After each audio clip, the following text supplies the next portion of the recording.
All right, good morning, everybody. I want to welcome everybody here. If it's your first time here, we're glad to have you. We don't believe anybody shows up on this call by accident.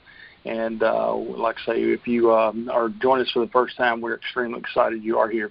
If you enjoy the call and you'd like to invite somebody else, we'll want you to do that. You can forward the text reminder out if you get that text reminder that we send out to someone, and they can use that to get on the call. And we'll go ahead and get started this morning. I'll be leading the devotional. And I want to start out with Proverbs 22:1. It says, "A good name is more desirable than great riches. To be esteemed is better than silver or gold."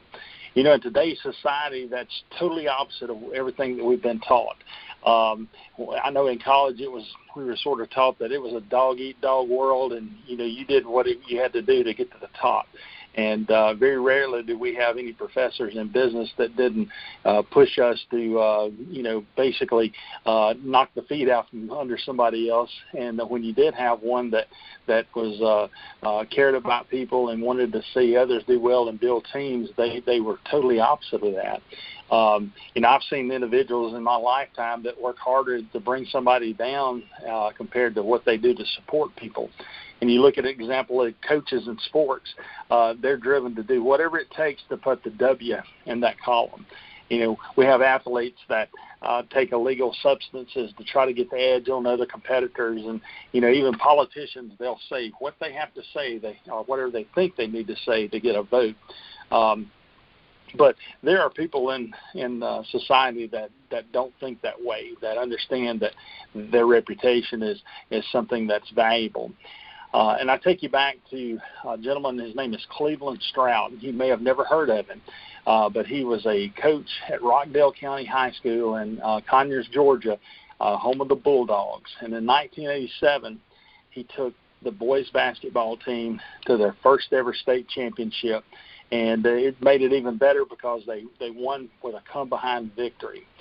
1 month after they won that state title, Coach Stroud was going through his roster and looking at grades, and he realized that there was a player that was scholastically ineligible that played 45 seconds in the first of the 5 postseason games they played. He was not an impact player. He didn't make a difference in that game whatsoever, but he was ineligible, and he had played. So Stroud called, and he made the state Athletic Association aware of what had happened.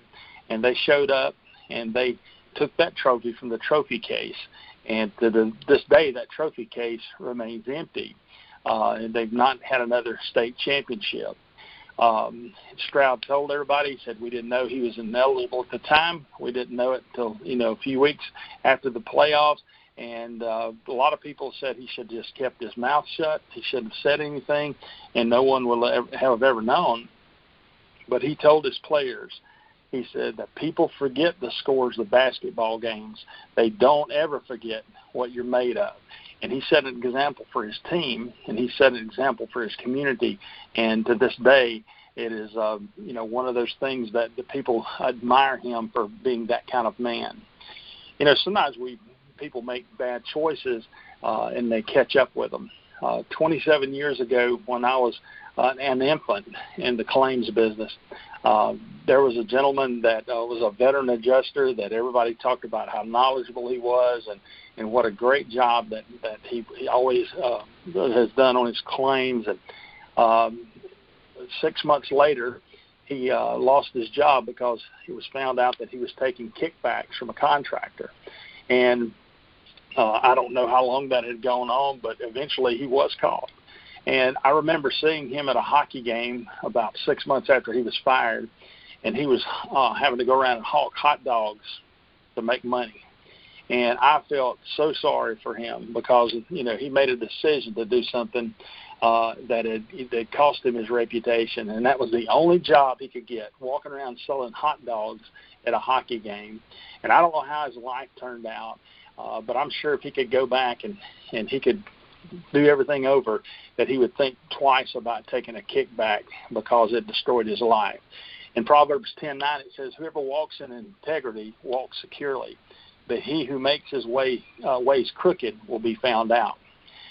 There's a quote by George Washington that I ran across several years ago, and it says, "A reputation once broken may possibly be repaired, but the world will always keep their eyes on the spot where the crack was." That's a pretty powerful statement. But, and so I think that, you look back at the guy that was taking kickbacks, his reputation might be partially restored, but I'm sure that there are a lot of people that are looking at where that crack was. I've told some of you that my dad owned a little small construction company, and I worked for him when I was in high school. And at the start of each workday, my dad would know in his mind what he thought we should do during the day and where we should end up as far as progress on the job. And there's been a lot of days that I had to stay behind and work over for free so that we could get the job caught up to the point that he was satisfied that we needed to be at. And I remember I would get so angry, that we would have to do that. But I can always remember him saying, that, we're going to give our customers what they're expecting every day. And now I understand that I'm older, and I know that my dad was not stupid like I thought he was when I was younger. But the fact that he did that, it ingrained in me that we should always try to do our best to give what we can every day to make sure that everybody gets what they're expecting.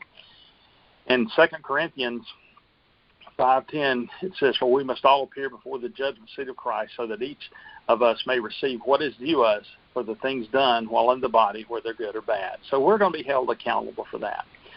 I tell you that story about my dad because when my dad passed away, I thought I knew a lot about my dad.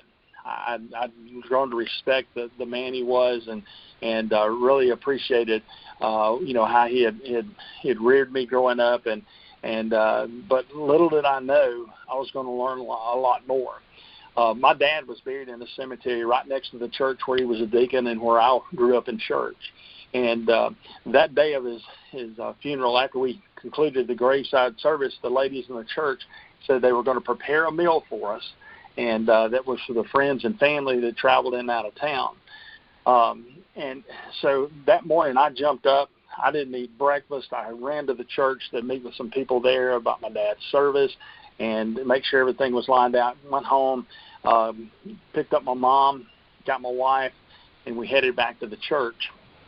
Now, when I tell you that they were going to feed us, now I'm not talking about that these ladies were going to give us some tuna fish or pimento and cheese sandwiches, some chips, and a bottle of water. I mean, these ladies show up with their finest meal that they prepared, the finest dish that they have prepared, and so you had a big potluck dinner. And so when it was going to be getting toward lunch, I was going to be hungry. So the graveside service ends, and I'm ready for lunch, but I start to turn around and head that way, and things don't work out as I planned. There were people that started coming up to me and telling me their personal stories about how my dad had shared Christ with them, how he came and prayed with them when they were sick, or he visited them in the hospital when they were going through a tough time in their marriage, and he came along beside them and encouraged them. He had given them rides from work. He had helped them build a shop or an addition on their home. And they even purchased a wedding dress for a young lady when her parents had tragically passed away. Over the next hour and a half, there were a lot of tears shed. There were a lot of hugs given. And I realized how much greater a man my father was than I thought he was, and how those people wanted me to know what he had done in their life to make a difference. My dad wasn't perfect. I'm telling you right now, I'm not perfect, and I hate to tell you this, you're not perfect, and we all make mistakes. But when it comes to the end, for me and you, what are people going to say about us? What will they say about you? Now, ask again, what will they say? You're going to be challenged by situations every day in life that can jeopardize your reputation. It may be someone offering you a kickback. It may be you get the inside track on an investment property. It could be an extramarital affair. It could be billing more hours than you work. It could be a magnitude of things. But my prayer for you today is that you hold strong to what Christ expects from us. Because if we profess to be Christians in the workplace, then we're being watched closely by those around us. Dear Lord, we thank you so much for the day. We thank you for the opportunity that we have to serve you, dear God. I thank you for those that are on this call, and I just pray that you would be with each and every one, that you would remind them the impact that they have on those around them, dear God. I just lift them up to you. I pray that you would be with each and every person, that you would be with them as they travel, dear God. Keep them safe. And I just pray that you would keep everyone safe until you bring us back next week. These things I ask in your name. Amen. All right, let me